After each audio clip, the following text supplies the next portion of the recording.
فإذا جاء أجلهم لا يستأخرون ساعة ولا يستقدمون। এক মুহূর্ত বিলম্ব হবে না, এক মুহূর্ত আগেও মালাকুল মউত আসবে না। যথা সময়ে মালাকুল মউত চলে আসবে। আমাদের দেশে বিশেষ করে যখন কোনো মানুষ মারা যায়, মাইকের মধ্যে ঘোষণা দেওয়া হয়, আপনাদের এলাকায় যদি কেউ মারা যায়, হয়তোবা ঘোষণা এমনভাবে মাইকে দিবে, মধ্যপঙ্গলী নিবাসী অমকের ছেলে অমক আজ বিকাল 5 ঘটিকায় ইন্তেকাল করিয়াছে। আগামীকাল সকাল 8 ঘটিকায় মধ্যপঙ্গলী জামে মসজিদের সামনে তার নামাজে জানাজা অনুষ্ঠিত হবে। সকল ধর্মপ্রাণ মুসলমানদেরকে মরহুমের জানাজায় শরীক হওয়ার জন্য অনুরোধ করা গেল। যখন কোনো মানুষ মারা যায়, আপনাদের অঞ্চলে এইরকম ভাবে প্রচার হয় কি হয় না? এই যে মাইকের মধ্যে মৃত্যুর খবর প্রচার করা হলো, এখানে একটা আরবি শব্দ বলে, শব্দটা হলো ইন্তেকাল। ইন্তেকাল শব্দটি আরবি শব্দ, অর্থ হলো স্থানান্তরিত হওয়া। তার মানে একটা মানুষ মৃত্যুর মাধ্যমে চূড়ান্তভাবে শেষ হয়ে যায় না, বরং মৃত্যুর মাধ্যমে সে দুনিয়ার জগৎ থেকে স্থানান্তরিত হয়ে নতুন আরেক জগতের বাসিন্দা হয়ে যায়, যেই জগতের নাম হাদিসের ভাষায় বলা হয় আলমে বরজাখ। তাহলে বলুন, একটা মানুষের ইন্তেকাল বা মৃত্যু, এটা কি তার সবকিছু শেষ হয়ে যাওয়া? না। এই দেহটা, এটার কোনো দাম নাই। এই দেহের দাম ততক্ষণ, বলে দেহের সাথে রূহ আছে যতক্ষণ। মানুষের মূল হলো তার রূহ। মানুষের মূল কি? জোরে বলেন, জোরে বলেন না, ঘুম আসতেছে নাকি? নারায়ে তাকবীর। মানুষের মূল কি? জবান খুলে বলেন, রূহ। যেমন মনে করেন আপনাদের এলাকার একজন লোক ঢাকায় মারা গেছে। মারা গেছে কোথায়? এখন তার জানাজা হবে আপনাদের মসজিদের সামনে। সকালবেলায় লোকজন চলে আসছে, এখনো ঢাকা থেকে যার জানাজা হবে তাকে আনা হয়নি, বা আসতেছে, রোডে রাস্তায় আছে। বলেন তো, তখন মানুষেরা এসে জিজ্ঞাসা করে, মনে করেন লোকটার নাম আব্দুর রহিম, তখন কি বলে নাকি আব্দুর রহিম কত দূর? কি বলে? লাশ কত দূর। লাশ শব্দের অর্থ বলে লা শাইউন ফি, যার মধ্যে কিছুই নাই। বলে কি নাই? কিছুই নাই বলতে রূহ নাই। রূহটা হলো মূল। তার মানে দেহ থেকে যখন রূহ বের হয়ে যায়, এই দেহটার কোনো দাম নাই।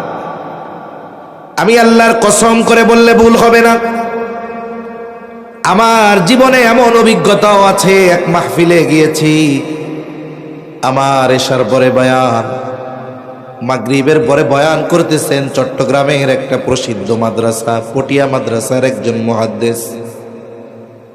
ওনার বয়ানের শেষ দিকে হঠাৎ করে হইহুল্লো লেগে গেল। ওই মুহূর্তে আমিও মাহফিলে পৌঁছিয়েছি। আমি চিন্তা করলাম কোনো গ্যাঞ্জাম টেঞ্জাম লাগলো নাকি, কিন্তু একটু এগিয়ে এসে দেখলাম কোনো গ্যাঞ্জাম না। একজন মানুষ, সুস্থ মানুষ, তিনি বয়ান শুনতেছিলেন। হযরতের বয়ানের শেষ দিকে ওইখানে তিনি হঠাৎ করে অসুস্থ হয়ে গেলেন। মুহূর্তের ভিতরেই তিনি ইন্তেকাল করলেন, মারা গেলেন। আল্লাহ না করুন, আপনারা এখানে যারা বয়ান শুনতে এসেছেন, হয়তো আপনাদের অনেকের স্ত্রী কন্যা তারাও এসেছে, অথবা অনেকের স্ত্রী কন্যা বাসায় রয়েছে, তারা বাসায় আছে। আপনি বাসায় যাবেন, আপনার স্ত্রী চিন্তা করতেছে আমার স্বামী গভীর রজনী পর্যন্ত ওয়াজ শুনে আসবে, এসেই যেন বিছানায় শুয়ে পড়তে পারে। এই জন্য হয়তো আপনার বিছানাটা পরিষ্কার করে সুন্দর মতো বালিশ, ল্যাপ, কম্বল দিয়ে রাখছে, যাতে আপনি গিয়েই শুয়ে পড়তে পারেন। হয়তো কোনো যুবক এসেছে, তার বোন হয়তো চিন্তা করতেছে ভাইয়া ওয়াজ শুনতে গেছে, এসেই জানি বিছানায় শুয়ে পড়তে পারে। এই জন্য হয়তো বিছানাটা প্রস্তুত করে রেখেছে। আল্লাহ না করুন ওই যুবক অথবা ওই ব্যক্তি যদি এখানে ইন্তেকাল করে, বলেন তো তার লাশটাকে নিয়ে যখন বাড়িতে যাওয়া হবে, ওই বাড়ির ভাইয়ের বোন অথবা স্বামীর স্ত্রী কি বলবে নাকি, আমি তো আমার স্বামীর জন্য, আমি তো আমার ভাইয়ের জন্য আজকে রাত্রে শোয়ার জন্য বিছানাটা প্রস্তুত করে রেখেছিলাম, জানাজা তো আগামীকাল সকালবেলায় হবে, তাহলে বাকি রাতটা ওই বিছানায় কম্বলের তলে আমার ভাইয়ের লাশটা থাকুক। রাখবে? জোরে বলেন রাখবে? আপনাকে এখান থেকে ওই লাশের খাটিয়া এনে নিয়ে যাওয়া হবে। সবাই চিন্তা করবে সকালে ব্যস্ততা আছে, লাশ বাইরে থাক, আমরা একটু শীতে কম্বল গায়ে দিয়ে ঘুমাই। এটাই বাস্তবতা। আপনি আমি যদি এই চিন্তা অন্তরে রাখতে পারতাম, আমার আপনার জীবন পরিবর্তন হয়ে যেত। তখন আমি চিন্তা করতাম যে আসলে আমি কি করতেছি, আমার কি করা দরকার ছিল। আমার তো সব আছে, হাত আছে, পা আছে, চোখ আছে, কান আছে, এরপরেও কেন ঘরে উঠাবে না? বলে আসল যেটা সেটা এখন দেহের সাথে নাই। বলেন কি নাই? রূহ নাই, এটা মূল। এই দেহ ধ্বংস হয়ে যাবে কিন্তু রূহ অবিনশ্বর, রূহ কখনো ধ্বংস হবে না। রূহ শুধু স্থান পরিবর্তন করে। কি পরিবর্তন করে? যেমন আমরা প্রথমেই কিছুই ছিলাম না, একটা সময় আমাদের অতিবাহিত হয়েছে, আমাদের অস্তিত্ব বলে কিছুই ছিল না। আল্লাহ তাআলা বলেন, হাল আতা আলাল ইনসানি হিনুম মিনাদ দাহরি লাম ইয়াকুন শাইআম মাযকুরা। আল্লাহ তাআলা বলেন, প্রতিটা মানুষ কি এমন কিছু কাল, এমন কিছু সময় অতিক্রম করে নাই যে তার উল্লেখ করার মতো কিছুই ছিল না?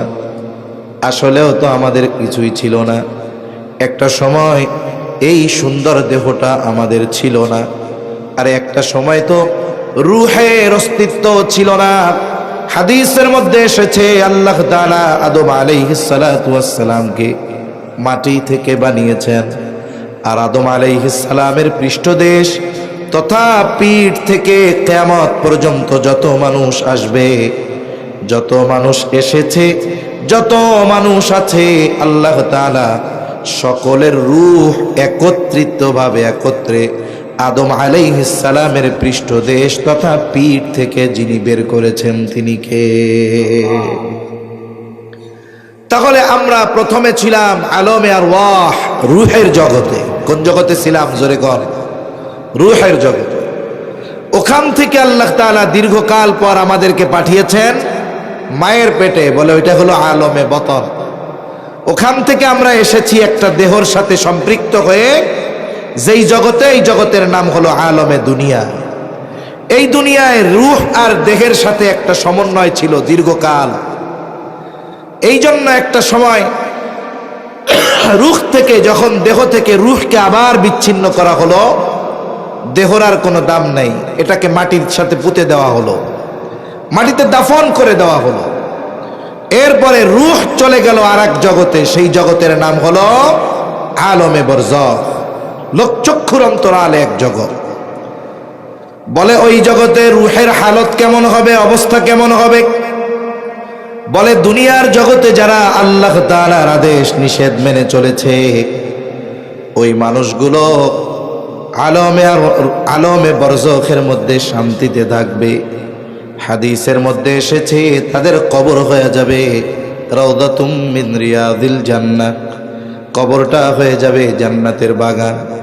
আবার এই দুনিয়ায় যেই মানুষগুলো নিজের খেয়াল খুশি মতো চলেছে, মনে যা চেয়েছে তাই করেছে, মনে যা চেয়েছে তাই করেছে, আল্লাহর হুকুম মানে নাই, নবীর আদেশ মতো চলে নাই, বলে তাদের জন্য আলমে বরজখ এটা হয়ে যাবে জাহান্নামের একটা গর্তের মতো।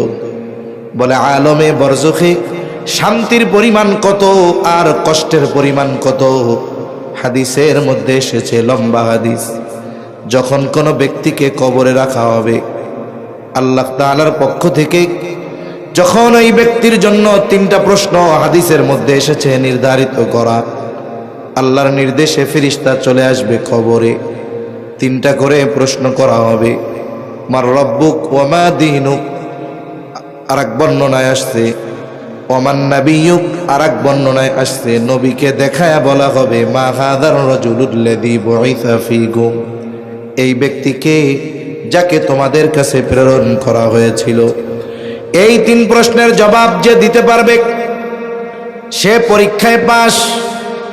আল্লাহ তাআলার পক্ষ থেকে ঘোষণা আসবে সাদাকা আবদি সাদাকা আবদি ফাফরিশুহু মিনাল জান্নাহ ওয়ালবিসুহু মিনাল জান্নাহ ওয়াফতাহু লাহু বাবান ইলাল জান্নাহ।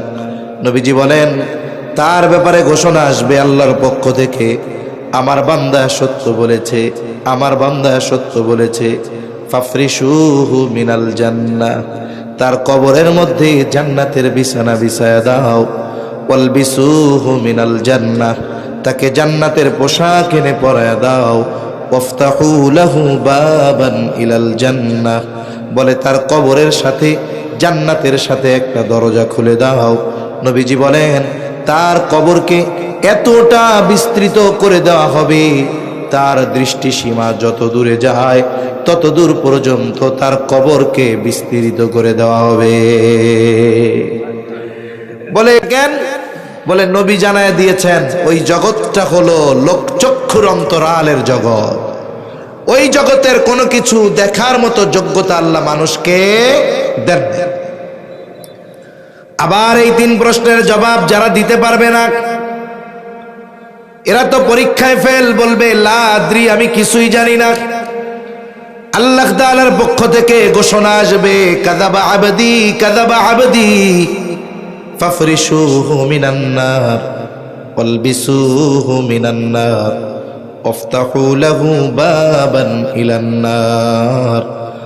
একে জাহান্নাম থেকে আগুনের বিছানা এনে এর কবরের মধ্যে বিছায়া দাও, আগুনের পোশাক এনে একে পরায়া দাও।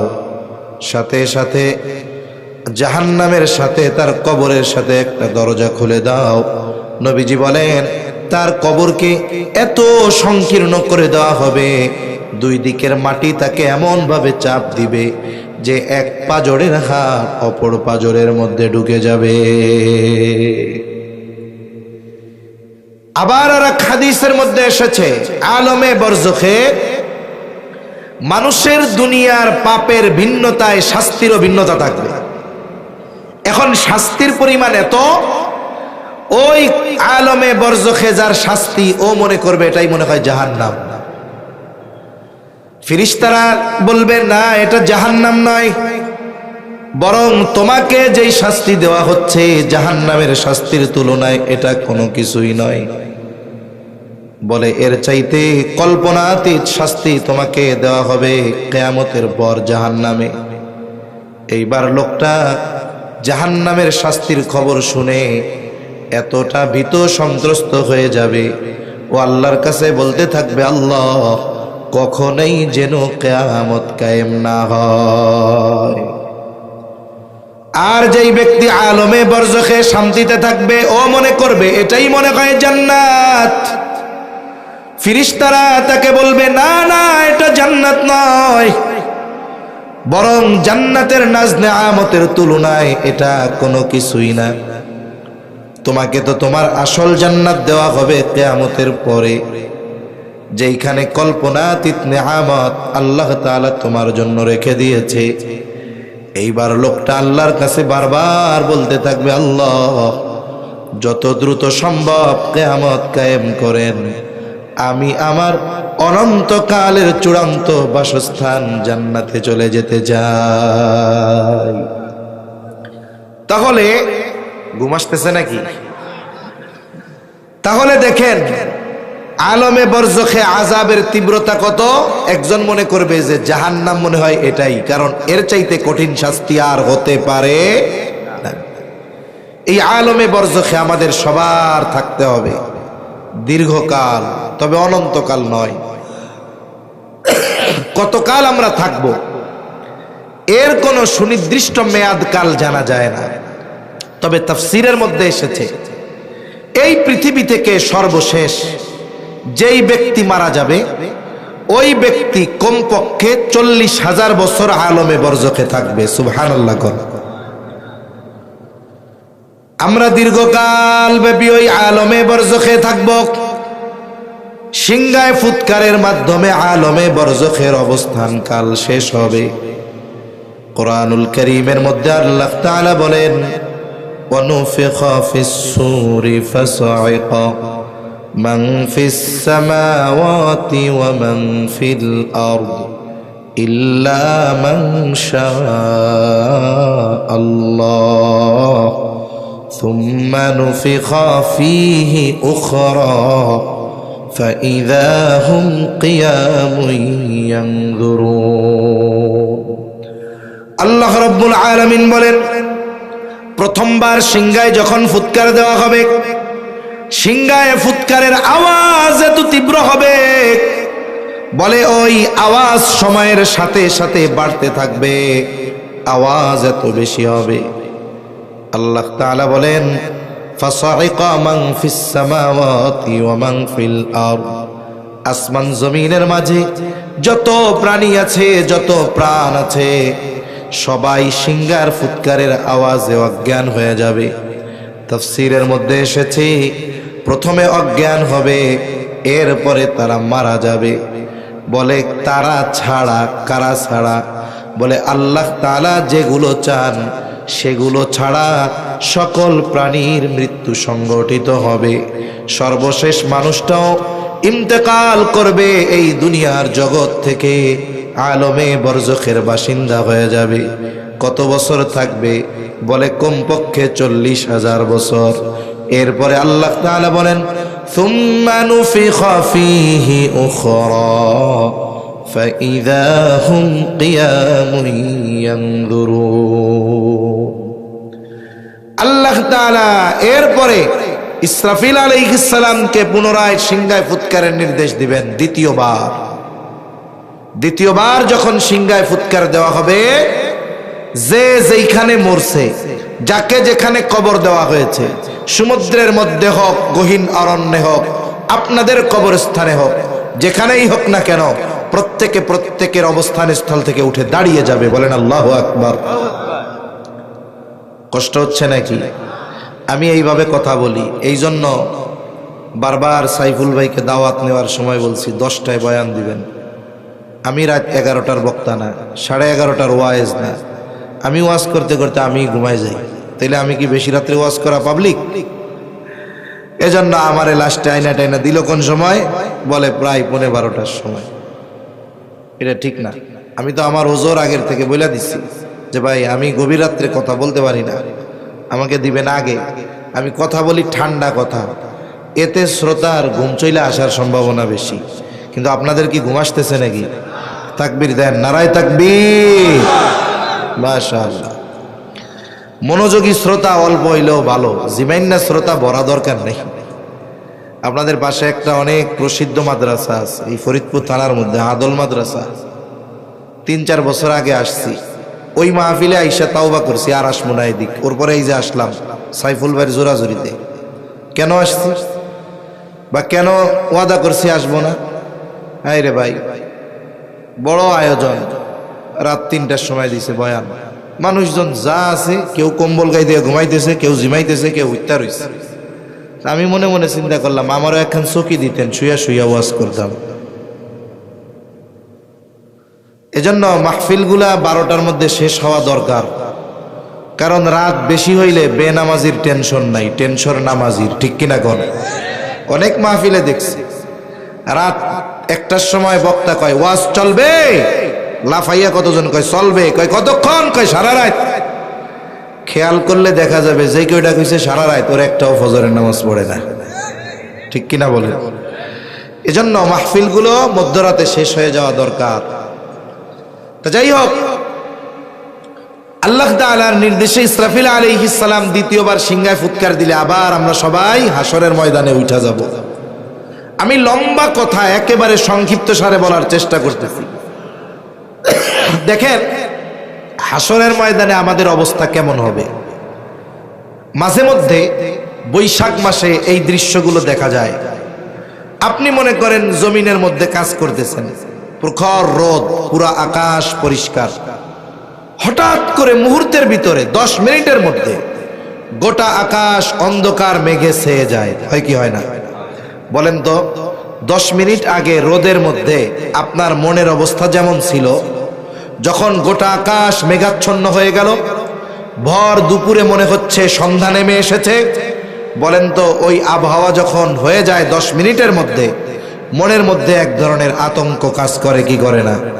এই বুঝি কাল বৈশাখী ঝড় উঠে, না জানি বজ্রপাত হয়, না জানি আমি বাড়ি পৌঁছাইতে পারি কিনা আল্লাহ জানে।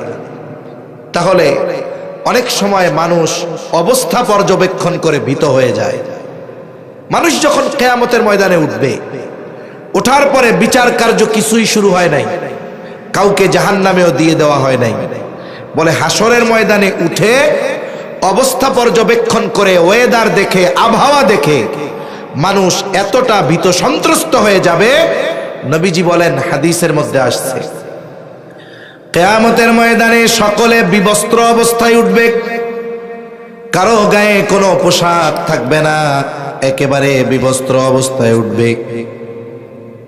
আয়েশা সিদ্দিকা রাদিয়াল্লাহু তাআলা আনহা জিজ্ঞাসা করেন, ইয়া রাসূলুল্লাহ, মানুষেরা কি লজ্জা পাবে না?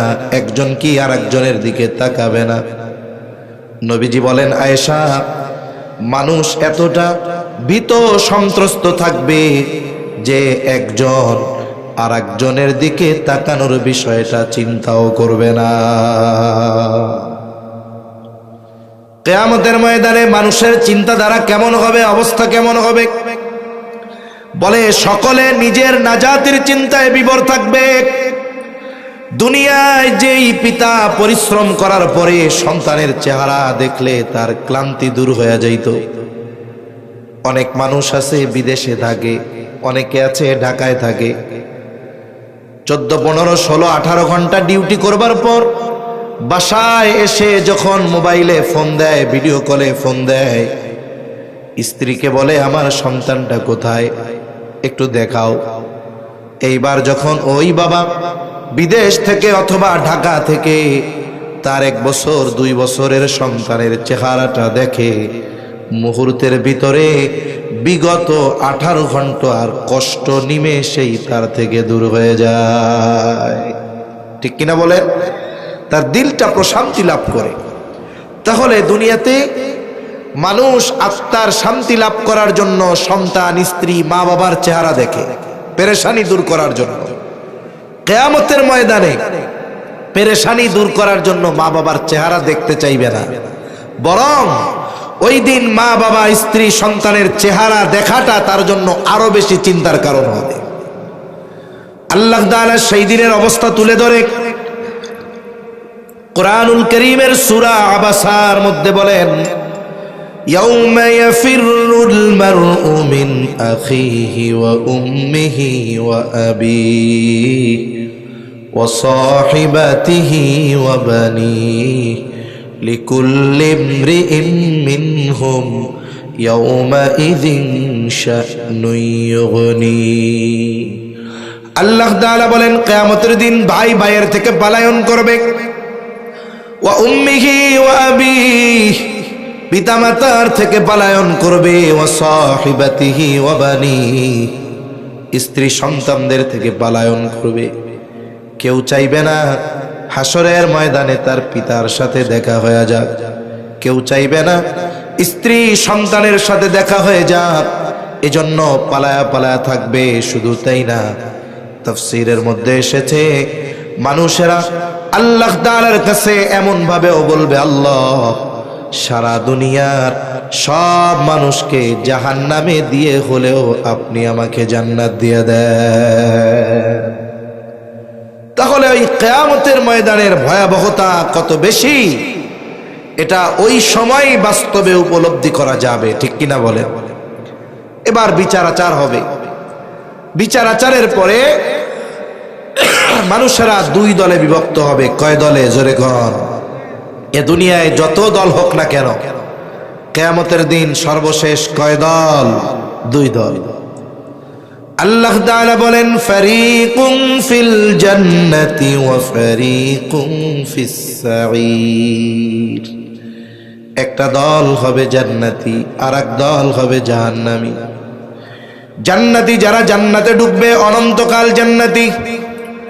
জাহান্নামীদের মধ্যে দুই শ্রেণীর মানুষ হবে। বলে এক দল হবে অনন্তকাল জাহান্নামী, আর এক দল হবে ক্ষণস্থায়ীভাবে জাহান্নামী। তাদের মধ্যে ঈমান আছে, কিন্তু দুনিয়ায় পাপাচার অনাচারে লিপ্ত থাকার কারণে শাস্তি ভোগ করার জন্য জাহান্নামে যাওয়া লাগবে। এইবার জান্নাতি জান্নাতে, জাহান্নামী জাহান্নামে। জান্নাতি হাসরের ময়দানে কাউকে চিনতে চাইবে না, কিন্তু জান্নাতে যাওয়ার পরে কাউরে ভুলবে না। বলে দুনিয়ায় একদিনও যার সাথে তার সাক্ষাৎ হয়েছিল, জান্নাতি জান্নাতে গিয়ে তাকেও খুঁজতে থাকবে। বলেন তো, জান্নাতি জান্নাতে গিয়ে পরিচিত সবাইকে খুঁজবে ঠিক, কিন্তু জান্নাতের মধ্যে জান্নাতি তার পরিচিত সবাইকে খুঁজে পাবে নাকি? সবাইকে খুঁজে পাবে না, কারণ তার অনেক পরিচিত বন্ধু বান্ধব আত্মীয় স্বজন জাহান্নামের বাসিন্দা হয়ে যাবে। ঠিক কিনা গণ? এই কথাগুলোই বলে আল্লাহ তাআলা, আমি আমার মূল আয়াতের দিকে যাব, যে কথা বলা আমার উদ্দেশ্য। মূল কথা বলতে বেশি সময় লাগবে না, এজন্য আপনারাও বেশি চিন্তিত হবেন না, কষ্ট নেবেন না। আমিও অসুস্থ মানুষ, দীর্ঘ রাত আমিও করব না, এজন্য একটু সবরের সাথে শোনা যাবে তো ইনশাআল্লাহ। আশা করি জীবন পরিবর্তনের কাজে লাগতেও পারে।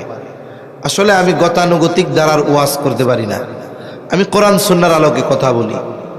আর তারাই আমার কথা শোনার জন্য বসে থাকবে যারা কোরআন হাদিসকে ভালোবাসে, যারা গল্প, রঙ্গ তামাশা, সঙ্গীত, চুটকি গল্প এগুলো যাদের ভালো লাগে, তাদের এগুলো ভালো লাগবে না। ঠিক কিনা বলে? কারণ কি? বলে এক লোক সারা বছর ভেজাল ঘি বিক্রি করে, আমিও কিন্তু গল্প পারি না তা না, দুই একটা গই। এখন শবে বরাতের দিন নিয়ত করছে যে আল্লাহ এই রাত্রে সবাইরে মাফ করে দেয়, আমিও আজকে থেকে তওবা করলাম, খাঁটি ঘি বেচা শুরু করবো। কারণ বাংলাদেশে যেখানেই যান, ঘি কোন জায়গার? কয় পাবনার। বানাইছে গিয়া দেখা যাবে কোন চিপার মধ্যে, ঢাকা শহরে। ঘি কোন জায়গার? লেখে পাবনার খাঁটি গাওয়া ঘি। এই জন্য ঘির গল্প আপনাদেরকে কইতেছি আর কি। এখন এই নিয়ত কইরা খাঁটি ঘি ওই দিন আনছে, তা ওই লোকের এক পার্মানেন্ট কাস্টমার আছে, ঘি কেনে তার থেকে। শবে বরাতের রাত্রেও ঘি কিনছে। এখন এই ঘি বাসায় গিয়ে খাইয়া সবার ডায়রিয়া ছুটে গেছে। পরের দিন এসে ঘিওয়ালারে ধরছে, ভাই কি কামটা করলা ভাই? সারা বছর খাঁটি ঘি খাওয়াইয়া শবে বরাতের রাত্রে ভেজাল ঘি দিলা। আর ও মনে মনে কয়, আল্লাহ সারা বছর ভেজাল ঘি খাওয়াইলাম, শবে বরাতের রাত্রে ভালো ঘি দিলাম, এ পাবলিক গো পেট ভেজাল ঘি খাইতে খাইতে এমন হইছে, এখন আর খাঁটি ঘিয়ে গো পেটে হজম হয় না। ঠিক কিনা বলেন? এজন্য কি দেখা যায়, কোরআন সুন্নাহর কথা আমাদের ভাল লাগে না। ভাল লাগবে কি? এসে গরম ঝাড়ি ঝুড়ি মারমু, কিছু দুই চারটা সঙ্গীত কমু, দুই চারটা রসকস বানাইয়া মিথ্যা গল্প বলবো, এগুলা শুনতে মানুষের খুব মজা লাগে। এজন্য আমাদেরও পরিবর্তন হওয়া দরকার। ঠিক কিনা গণ? এবার জান্নাতি জান্নাতে, জাহান্নামী জাহান্নামে। আল্লাহ সে কথাই বলে, কুল্লু নাফসিন বিমা কাসাবাত রাহিনা ইল্লা আসহাবাল ইয়ামিন। আল্লাহ তাআলা বলেন, প্রত্যেকটা মানুষ তার কর্মের কারণে আবদ্ধ থাকবে। মূল কথা হলো, মানুষ যারা বাম খাতে আমলনামা পেয়েছে তারা তাদের পাপের কারণে জাহান্নামের মধ্যে আবদ্ধ থাকবে। ইল্লা আসহাবাল ইয়ামিন। তবে যারা ডানপন্থী, যারা ডান হাতে আমলনামা পেয়েছে তারা নয়, এরা তো জান্নাতি।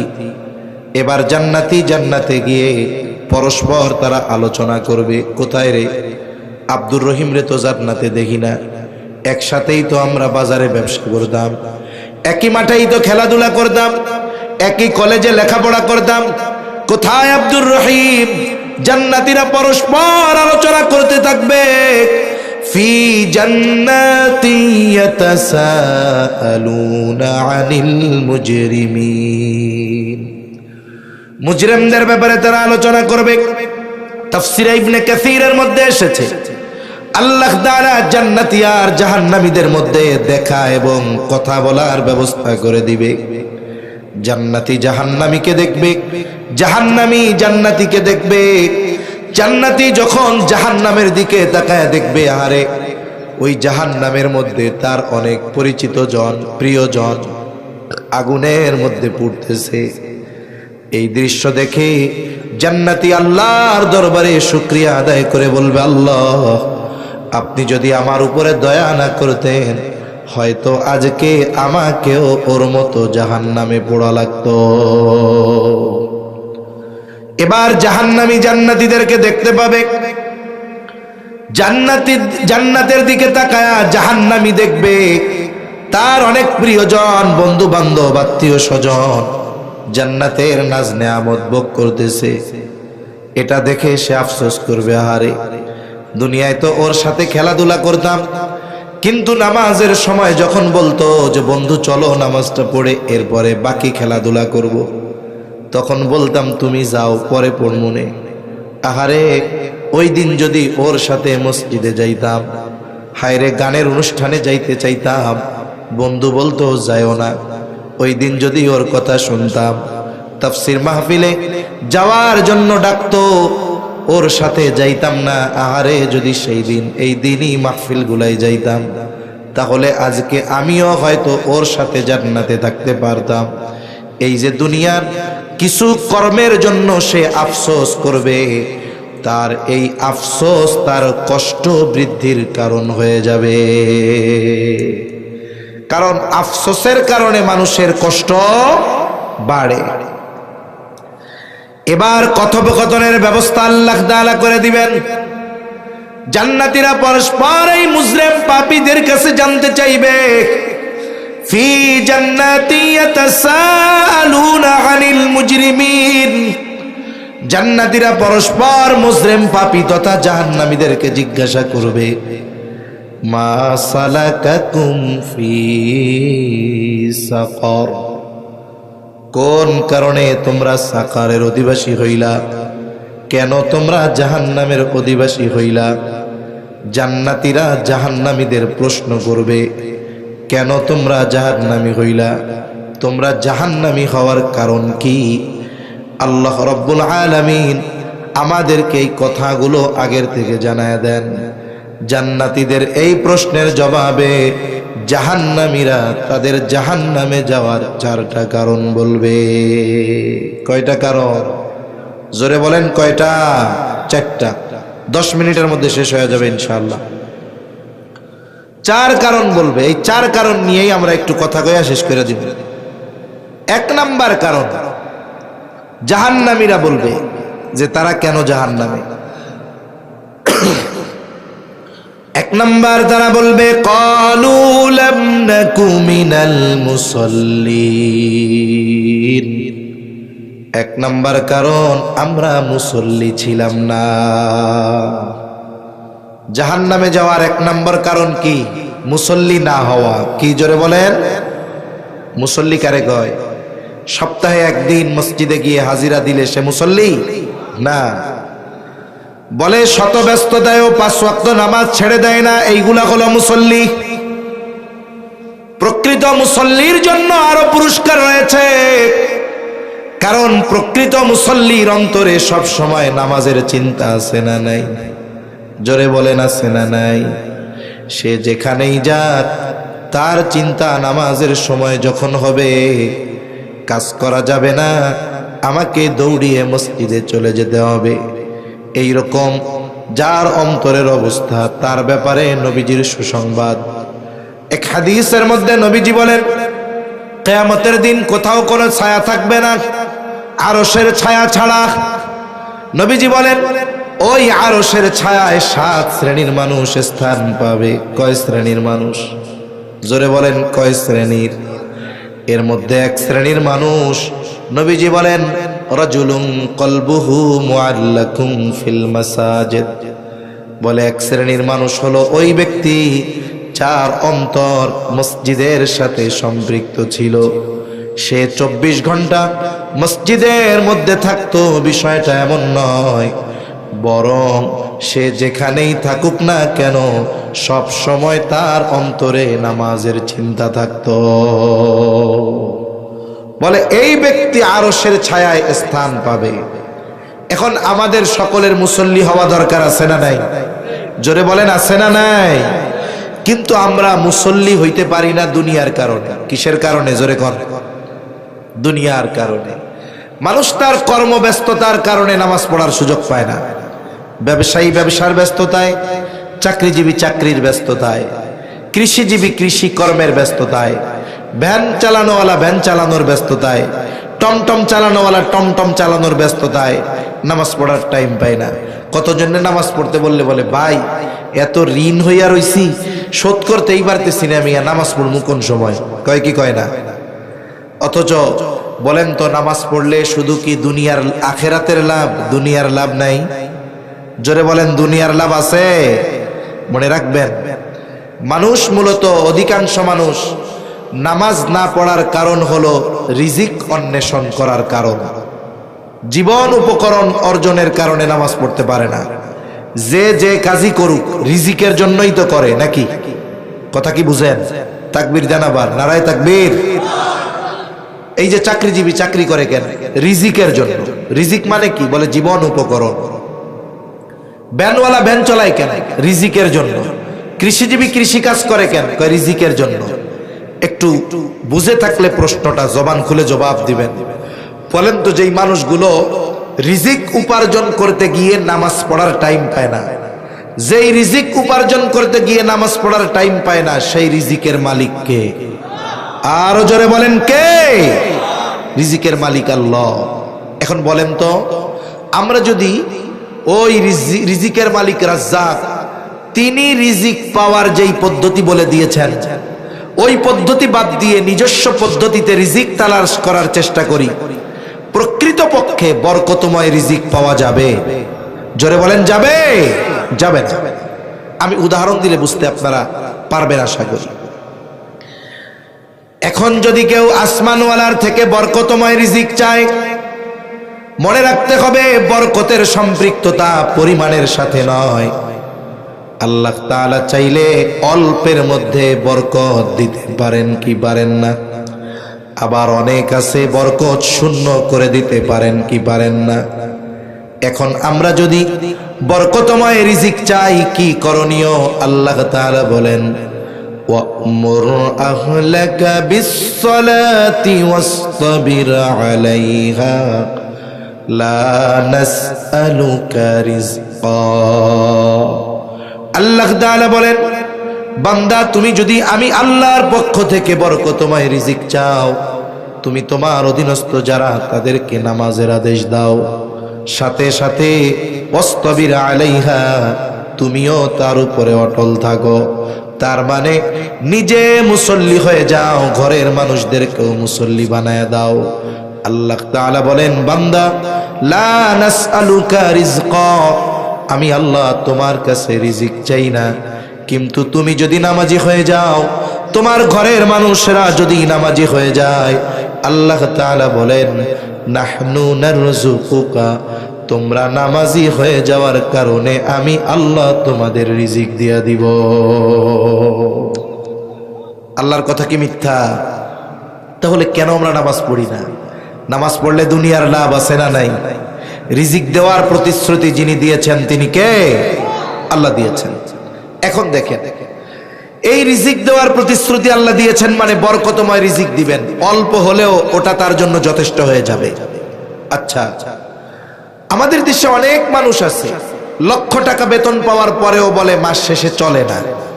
বলে হুজুর কি করব, আমরা স্বামী স্ত্রী দুইজন, সন্তানরা সব সেটেল ইউরোপ আমেরিকাতে, মাসে 1 লক্ষ টাকা বাড়ি ভাড়া পাই, এরপরেও আমাদের চলে না। অপর দিক দিয়ে আপনাদের মসজিদের ইমামের বেতন কত? কত হবে?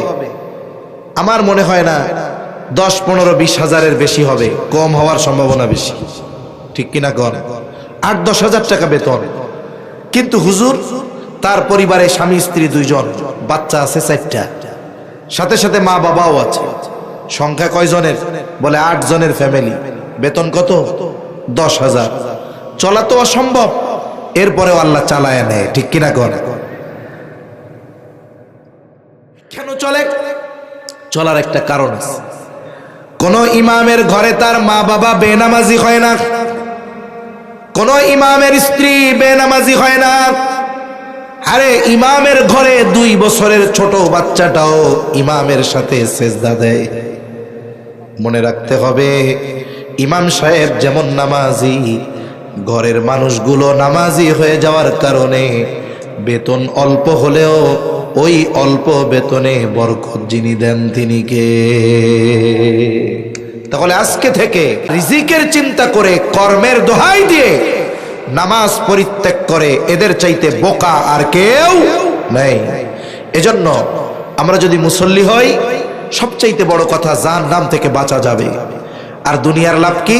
আল্লাহ ওয়াদা দিয়েছেন, আমি আল্লাহ তোমরা নামাজি যদি হয়ে যাও, আমি আল্লাহ তোমাদের রিজিক দান করব। সুবহানাল্লাহ।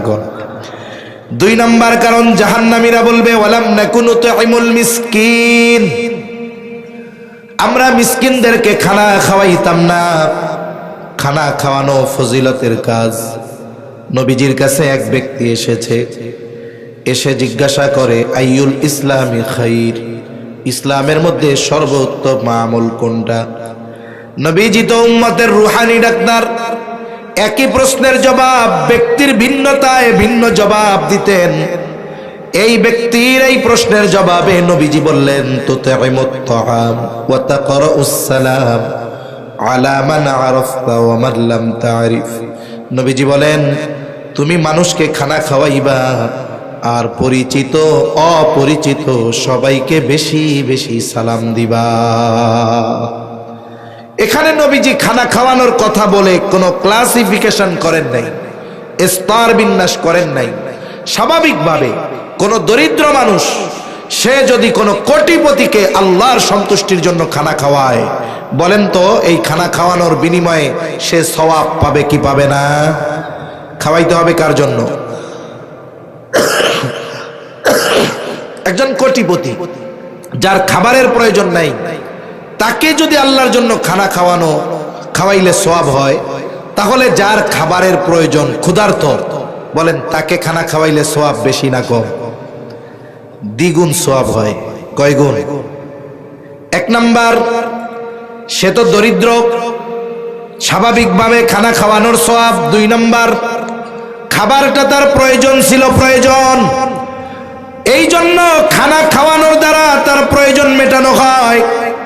আর নবীজি বলেন, যখন একজন মুমিন অপর মুমিন ভাইয়ের কোনো প্রয়োজন মিটিয়ে দেয়, এই কারণে আল্লাহ তাআলা ওই ব্যক্তির দুনিয়া আখিরাতের প্রয়োজন মিটিয়ে দেয়। এজন্য অসহায় দরিদ্র গরিব যারা আছে, আমার আপনার অ্যাবিলিটি যতটুকু আছে আমরা তাদেরকে খানা খাওয়াবো। তাহলে কি হবে? আল্লাহর জন্য খানা খাওয়ালে স্বাভাবিকভাবে খানা খাওয়ানোর সওয়াব। 2 নম্বর, খাবার তার প্রয়োজন ছিল, এই প্রয়োজন মেটানোর কারণে আল্লাহর নবী বলেন আমার আপনার প্রয়োজনও দুনিয়া আখিরাতে মিটিয়ে দিবেন কে? আরো জোরে বলেন কে? আল্লাহ মিটিয়ে দিবেন। আবার দেখেন, এই অভুক্ত ক্ষুধার্ত যদি আপনার আমার প্রতিবেশী হয়, তাহলে 3 গুণ সওয়াব।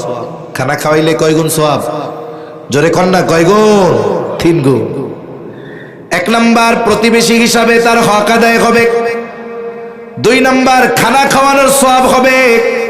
বলে 3 নাম্বার, তার প্রয়োজন মেটানোর সওয়াব হবে। আবার প্রতিবেশীর ব্যাপারে নবীজি তাকিদ দিয়ে বলেন, ওই ব্যক্তি মুমিন নয় যে নিজে পেট পুরে খায় আর তার প্রতিবেশী অভুক্ত থাকে, বলে ওই ব্যক্তি মুমিন হতে পারে না। এই জন্য আমার আপনার প্রতিবেশীর দিকে খেয়াল রাখা দরকার। আমি মজার মজার খানা খাই, কিন্তু আমার প্রতিবেশী কি খায় সেটাও খেয়াল করা দরকার। এই জন্য নবীজি বলতেন, তোমরা তোমাদের তরকারির মধ্যে ঝোল বাড়ায়া দাও, পানি বাড়ায়া দাও। কেন? বলে যাতে তুমি তোমার প্রতিবেশীর খোঁজ খবর নিতে পারো। তাহলে প্রতিবেশী যদি অভুক্ত হয়, দরিদ্র হয়, খানা খাওয়াইলে কয় গুণ সওয়াব? 3 গুণ। এখন বলেন, আপনার আত্মীয় স্বজন, আপনার ছেলে, আপনার মেয়ে, আপনার ছেলের অলিমা করবেন, আত্মীয় স্বজনকে দাওয়াত দিয়ে খানা খাওয়াইলেন, সওয়াব আছে না নাই? জোরে কোন আছে না নাই? আছে। কিন্তু খানা খাওয়াইয়া যদি টেবিল পাইতে বসে থাকেন টাকা নেওয়ার জন্য, ফজিলত আছে না নাই? হ্যাঁ, আরে মিয়া আছে তো, টাকা আছে না, এ কাজ করা যাবে না। যাকেই খানা খাওয়াবো, কার জন্য? সাহাবায়ে কেরাম আল্লাহর জন্য খানা খাওয়াইতেন। কতজন তো এগুলোর একটা ব্যবসা বানায় নিছে। আমাদের এলাকায় এক হুজুর আছে, ওয়াজ করে, মানে উনি এক গল্প কয়, পোলারে দিছে মুসলমানি। কি দিছে? অনেক জায়গায় আছে মুসলমানি দিলেও মানুষের দাওয়াত করে খাওয়ায়, আছে না এরকম? এগুলো শরীয়তে কোনো ভিত্তি নাই, এগুলো গুনাহ হয় বেশি। এখন দাওয়াত দিয়ে খাওয়াইছে, দাওয়াত দিছে, টাকা পয়সা নাই। টাকা পাইব কই? কয়েক সুদখোরের কাছ থেকে টাকা আনছে 2 লাখ। এইবার এটা দিয়ে আইনা মানুষরে খানা খাওয়াইছে। এখন মানুষ এই জামানায় খানা খাইয়া কি 1000 টাকার কম দেওয়া যায়? লজ্জা শরমের ব্যাপার। এখন হিসাব টিসাব কইরা দেখে ইনভেস্ট করছি 2 লাখ, টাকা উঠছে 4 লাখ, লাভ কত? আরেকজন জিজ্ঞাসা করে, কাকা ব্যবসা কেমন হইল? কয় ভালোই হইছে। কয় ভুল হয়ে গেছে, আমারটাও আগে আগে নিয়ে নিছি, নাইলে আমারটা দিয়েও তো আরেক ব্যবসা করা যাইত। এই ধরনের দাওয়াত দিয়ে ডাকাতি করে নেওয়ালা লোক সমাজে আছে না নাই? মনে রাখবেন, এক মুসলমান যদি অপর মুসলমানকে দাওয়াত দেয়, যেতে হবে, এটা হক। কিন্তু যদি আপনি নিশ্চিত হন এই দাওয়াত দিচ্ছে শুধুমাত্র আন্তরিকতার সাথে নয়, এখানে এটারও বিষয় আছে, ওই দাওয়াতে না গেলে কোনো গুনাহ হবে না। সাহাবায়ে কেরাম আল্লাহর জন্য খানা খাওয়াইতেন। তাদের এই গুণটা আল্লাহর কাছে এত পছন্দ হয়েছে, আল্লাহ কোরআনে বলছেন এই গুণের কথা। তারা মানুষকে খানা খাওয়ায় কি বলতো? ইন্নামা নুতঈমুকুম লিওয়াজহিল্লাহি লা নুরিদু মিনকুম জাযাআও ওয়ালা শুকুরা। তারা বলতো, আমরা তোমাদেরকে আল্লাহর জন্য খানা খাওয়াইছি। লা ইন্নামা নুতঈমুকুম লিওয়াজহিল্লাহ লা নুরিদু মিনকুম জাযাআ, এর বিনিময়ে আমরা তোমাদের কাছে কোনো প্রতিদান চাই না। প্রতিদান তো বহুদূর। ওয়ালা শুকুরা, খানা খাওয়ানোর কারণে আমাকে ধন্যবাদও দেওয়া লাগবে না। আমরা খানা খাওয়াইছি আল্লাহর জন্য, এই খানা খাওয়ানোর প্রতিদান যিনি দিবেন তিনি কে? অনেক সময় আমরা এই কাজও করি। আমার প্রতিবেশী গরিব, পরে সুন্দর মতো খাওয়াইছি। এইবার 2 দিন পরে ওরে আমি একটা কাজের জন্য ডাকছি, এই আমার এই কামটা কইরা দে। এখন ও কয়, না পারবো না। এখন আমি কি কই, 2 দিন আগে তোরে গোশত দিয়া পেট ভইরা ভাত খাওয়াইলাম, আর আজকে আমার কামটা কইরা দিলি না। এরকম কওয়ান্য লোক আসেনি নাই? এই যে আপনি উপকার কইরা খুঁটা দিলেন, হাদিসের মধ্যে আসছে, এটা কেমন জানেন? এটা হলো কুকুরের একটা বদ অভ্যাস আছে। কুকুর যখন পেট ভরে খেয়ে ফেলে, হজম করতে পারে না, ও বমি করে দেয়। দেখছেন আপনারা? অনেকে দেখছেন হয়তো, বমি করে, এই বমি আবার খায়, দেখছেন না? ওই বমি আবার ও খায়। বলে যারা মানুষকে উপকার করে খোটা দেয়, তাদের স্বভাবটা কুকুরের ওই স্বভাবের মতো। আল্লাহ আমাদের হেফাজত করুক। তাহলে যে কথা বলতেছিলাম, জাহান্নামীরা জাহান্নামে যাওয়ার দ্বিতীয় কারণ, বলে আমরা মিসকিনদের খানা খাওয়াইতাম না, আমরা মিসকিনদের খানা খাওয়াবো। জোরে বলেন ইনশাআল্লাহ। সময় পার হয়ে গেছে। এমিয়া বল খেলা দেখছেন না? বল খেলা কয় মিনিটের হয় কোন তো? 90 মিনিটের পরে একটু টাইম বাড়ায় দেয় না, ওইটার কি টাইম কয়? এখন মনে করেন ওই ইনজুরি টাইম বা ফার্স্ট টাইম চলতেছে, যে কোনো টাইম স্টপ হয়ে যাবে, চিন্তা করেন না, দূর হবে না আর। 3 নাম্বার কারণ জাহান্নামীরা জাহান্নামে যাওয়ার, তারা বলবে ওয়া কুন্না নাখুযু মা'আল খাইদিন, বলবে আমরা অনর্থক অহেতুক কথাবার্তায় যারা লিপ্ত থাকতো তাদের সাথে আমরা ওই মজলিসে থাকতাম। আমাদের দেশে চায়ের দোকানে মজলিস আছে না নাই? প্রত্যেকটা চায়ের দোকানের মজলিস অনর্থক মজলিস। ওই মজলিসগুলো গীবতের মজলিস, ওই মজলিসগুলো মিথ্যার মজলিস। আবার আফসোসের ব্যাপার, যেই চায়ের দোকানে টিভি নাই তার ব্যবসার লালবাতি, ঠিক কিনা গণ? আবার চায়ের দোকানে টিভির দিকে তাকিয়ে তাকিয়ে অর্ধ উলঙ্গ নাচ দেখে আর চা খায় আমার যুবক ভাইরা না, সব আমার বুড়া বাবারা, ঠিক কিনা গণ? এই জন্য যুবকরা চার দোকানে লজ্জায় আর চা খাইতে যায় না, কারণ ওর বাপ বৈশা বৈশা ইন্ডিয়ান সিনেমার নাচ দেখতেছে। ওই যুবক ওইখানে গিয়ে চা খাইতে যাবে, ওর ইজ্জত শরম আছে না? ওর লজ্জা আছে, ওর বাপের না থাকুক তাতে কি? এই ধরনের মজলিসগুলা থেকে বাঁচতে হবে। আপনার সময় আছে, মসজিদে সময় দেন, কোরআন পড়া শিখেন। সারা জীবন কর্ম করেছেন, কোরআন পড়তে পারেন নাই, একটা খতমও দিতে পারেন নাই। দুইটা ছেলে বিদেশে আছে, ঢাকায় ইনকাম করে। এখন চাচার আর কোনো কাম নাই, সময় কাটায় চার দোকানে গিয়া টিভি দেখা। মনে রাখবেন, এই পৃথিবী থেকে যখন একটা মানুষ মারা যায়, মৃত্যুর পরে সবচাইতে বেশি আফসোস ওই ব্যক্তি যেই বিষয়টা নিয়ে করে, সেটার নাম হলো হায়াত। মানুষ মারা যাওয়ার পরে সে কথা বলে, কিন্তু তার কথা আমরা কেউ শুনি না। শুনেন কে? সে আল্লাহর কাছে কি বলে জানেন? আমার কথা না আল্লাহর কথা। মনে করেন এই হায়াতে ইবাদত করে নাই, নামাজ কালাম পড়ে নাই, ওইরকম সাত দোকানে বসে বসে কাটাইছে। টাকা পয়সাও আল্লাহ দিছিল, দান সাদকা করে নাই, ভালো কাজে ব্যয় করে নাই। যুবকরা মাহফিলের জন্য গেছে, কয় হবে না, যাত্রা অনুষ্ঠান দাও, যত লাগে আছে। এরকম কিছু লোক আছে না নাই?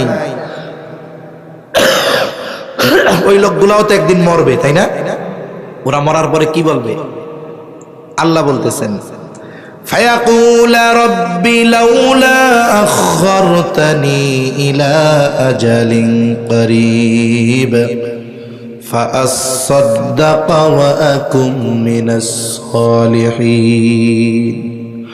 আফসোস করে বলবে, ও আমার রব, লাউলা আখরতানি ইলা আজালিন করিব, আমারে যদি সামান্য সময়ের জন্য অবকাশ দেওয়া হইতো, আবার যদি একটু দুনিয়ায় যাওয়ার সুযোগ দিতেন। ও আল্লাহ, আমারে তো অনেক সম্পদ দিয়েছিলেন, আমি ওই সম্পদ থেকে দান সদকা করতাম। আয় আল্লাহ, আমারে তো অনেক সুযোগ দিয়েছিলেন, নেক কাজ করি নাই, আবার একটু দুনিয়ায় যাওয়ার সুযোগ দেন মালিক, আমি নেক কাজ কইরা ভালো মানুষের অন্তর্ভুক্ত হয়ে যাবো।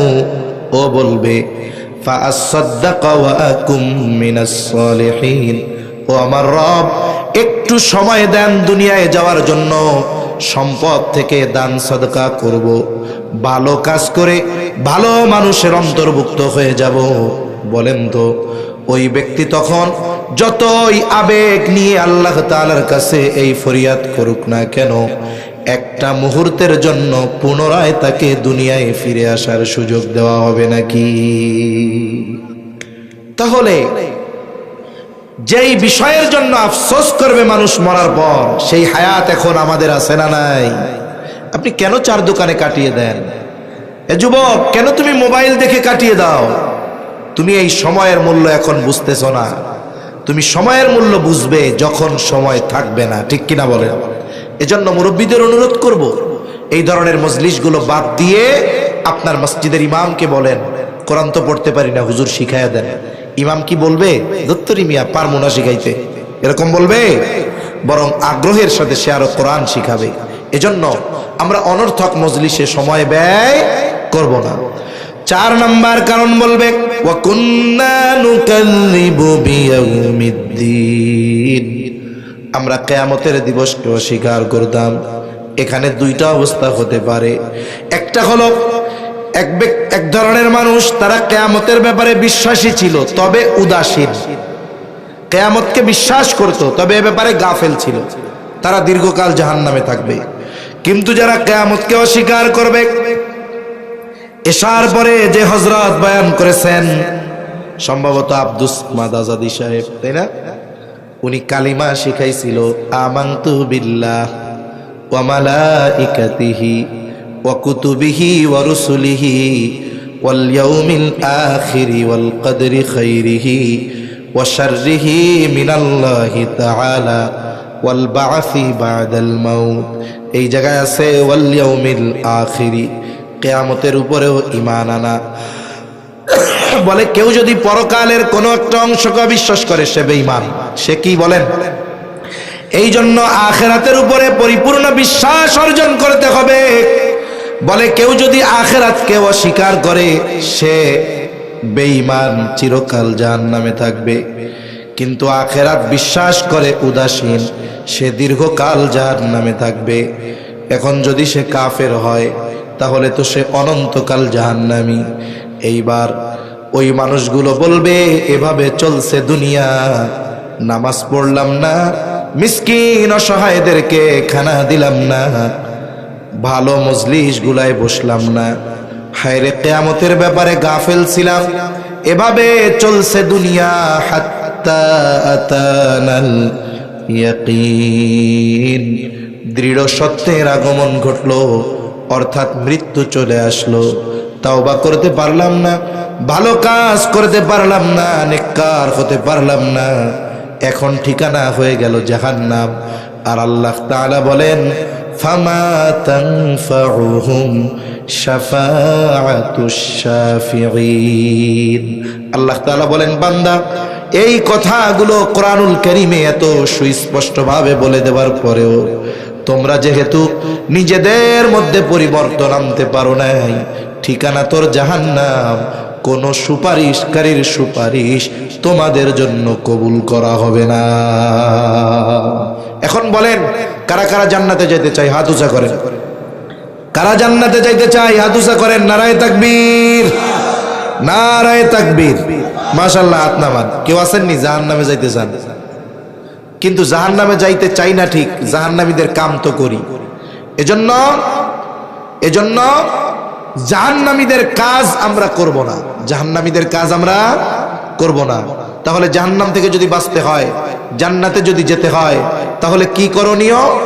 বলে আমাদেরকে মুসল্লি হতে হবে। কি হতে হবে? জোরে বলেন, জোরে বলেন, কি হতে হবে? মুসল্লি হতে হবে।